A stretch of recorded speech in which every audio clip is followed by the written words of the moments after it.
நேயர்கள் அனைவருக்கும் என்னுடைய அன்பான வணக்கங்கள். தமிழ் திரையுலகில் நடிகர் திலகம் சிவாஜி கணேசன் மற்றும் பத்மினி நடிப்பில் பி. மாதவன் இயக்கத்தில் 1970ஆம் ஆண்டு வெளியான வியட்நாம் வீடு திரைப்படம் தமிழ் குடும்ப காவியங்களின் அசைக்க முடியாத மைல்கல்.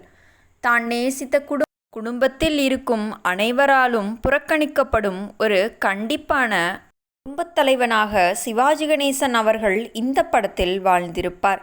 அந்த படத்தில் தன் வளர்ப்பு பிள்ளைகளின் நன்றி கெட்ட தனத்தை கண்டு நாயகன் உருகிப்பாடும் பாலூட்டி வளர்த்த கிளி, பழங்கொடுத்து பார்த்த கிளி, கூண்டுக்குள்ளே நான் வளர்த்த கிளி என்ற பாடல் உருவான அந்த நெஞ்சை தொடும் சுவாரஸ்யமான தகவல்களை தான் நாம் பார்க்க போகிறோம்.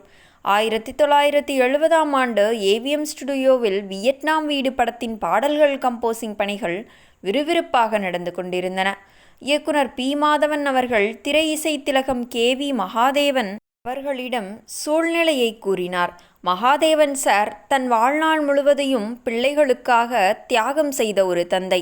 அவர்களின் துரோகத்தை பார்த்து நெஞ்சம் வெடித்து பாடும் ஒரு சோக பாடல் வேண்டும் என்று.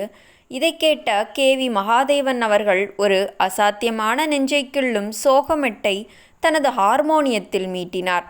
மெட்டை கேட்ட கவியரசு கண்ணதாசன் சிகரெட் புகைக்கு நடுவே தன் பேனாவை எடுத்து மனித மனங்களின் போலித்தனத்தை விவரிக்கும் அந்த வரிகளை எழுதினார். அதுதான் இன்றளவும் தமிழ் நெஞ்சங்களில் உறைந்து நிற்கும் பாலூட்டி வளர்த்த கிளி, பழங்கொடுத்து பார்த்த கிளி. க்குள்ளே நான் வளர்த்த கிளி, அது பறந்து போச்சுது, என்னை மறந்து போச்சு என்ற மாஸ் காவிய பாடல். பாடலின் சரணத்தில் கண்ணதாசன் வடித்த வரிகள் தான் பெற்ற பிள்ளைகளின் தோகத்தை சுட்டெரித்தன. சொந்தம் என்று சொல்லி வந்த சொந்தமெல்லாம் பொய்யடா, பந்தம் என்று வந்ததெல்லாம் காலத்தின் கோலமடா என்று எழுதி முடித்தார். கண்ணதாசன் எழுதிய இந்த வரிகளை படித்து பார்த்த நடிகர் திலகம் சிவாஜி கணேசன் அவர்கள் கம்போசிங் அறையிலேயே உணர்ச்சி பெருக்கால் கண்ணதாசனை கட்டிப்பிடித்து கண்ணீர் வடித்தார்.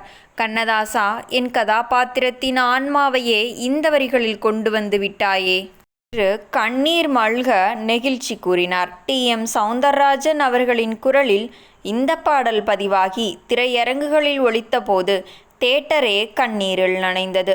இந்த பொற்கால வரலாற்று பதிவு உங்களுக்கு பிடித்திருந்தால் உடனே நமது வீடியோவிற்கு ஒரு லைக் கொடுத்துவிட்டு நமது சேனலையும் சப்ஸ்கிரைப் செய்து கொள்ளுங்கள்.